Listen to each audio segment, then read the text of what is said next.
SB કલેક્ટથી કોલેજની fee કઈ રીતે ભરવાની આપણા વિડીયોમાં જોઈ લઈશું. તો પહેલાં વેબ બ્રાઉઝર ખોલવાનું, એસબી કલેક્ટ પર ક્લિક કરવાનું, સ્ટેટ બેંક કલેક્ટ ક્લિક કર્યું, નવું પેજ ખોલ્યું. એમાં તમારે જવાનું એજ્યુકેશનલ ઇન્સ્ટિટ્યુશનમાં ક્લિક કરવાનું, નવું પેજ ફિલ્ટર બાય સ્ટેટ કરી નાખવાનું, ગુજરાત જે તમારો સ્ટેટ હોય. કેટેગરીની નીચે જ્યાં આપણે ટાઈપ કરી શકીએ ત્યાં તમારે પોતાનું કોલેજનું નામ લખવાનું, સર્ચ મારવાનું, નામ આવી જાય સિલેક્ટ કરવાનું, લોકેશન જોઈ લેવાનું, સ્ટેટ. હવે નવું પેજ ખોલ્યું, આમાં તમારે ડિટેલ નાખી દેવાની છે. નેમ છે, જેન્ડર છે, ડેટ ઓફ બર્થ છે, રોલ નંબરમાં એસપીઆઈડી નંબર લખવાનો છે, નહીં તો તમને જે કીધું હોય એ પ્રમાણે તમારે લખવાનું. સેમેસ્ટર સિલેક્ટ કરવાનું, ફી તમારે જે આપી હોય કીધી હોય એ લખી દેવાની. રિમાર્કમાં ફોન નંબર લખવાનો અને જે બીજું લખવું હોય તમારે એ પ્રમાણે લખી દેવાનું.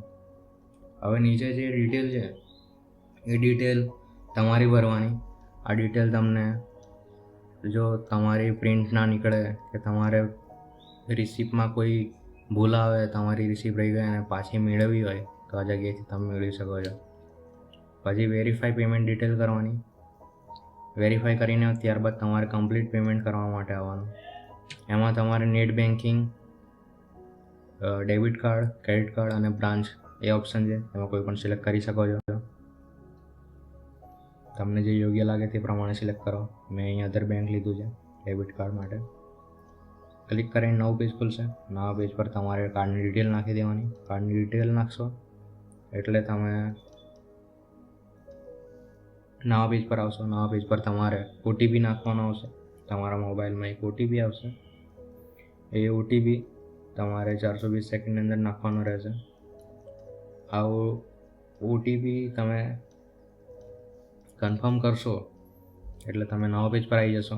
જો તમારી ઓટીપી ના આવે તો ત્યાં રિસેન્ડનું પણ એક ઓપ્શન છે, તો તમે ફરીથી ઓટીપી મેળવી શકશો.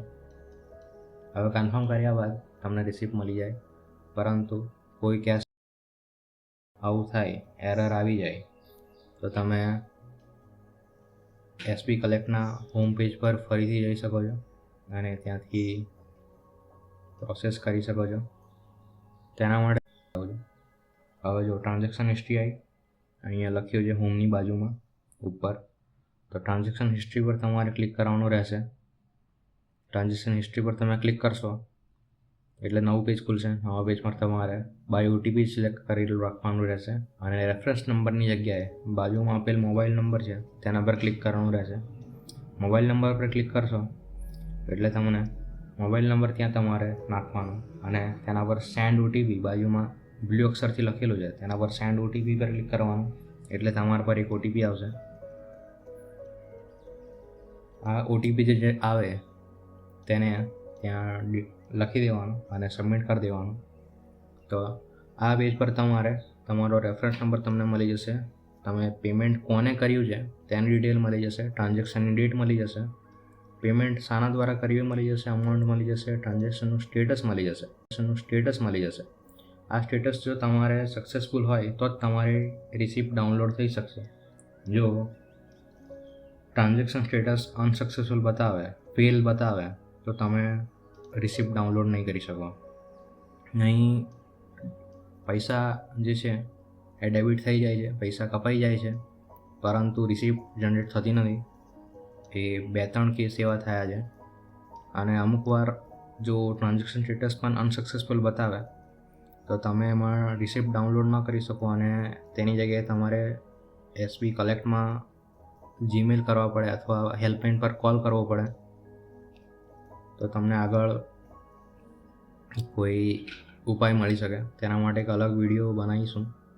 હવે જુઓ, અહીં તમે ઈ રિસિપ્ટ પર ક્લિક કરશો એટલે તમારે રિસિપ્ટ તમને મળી જશે.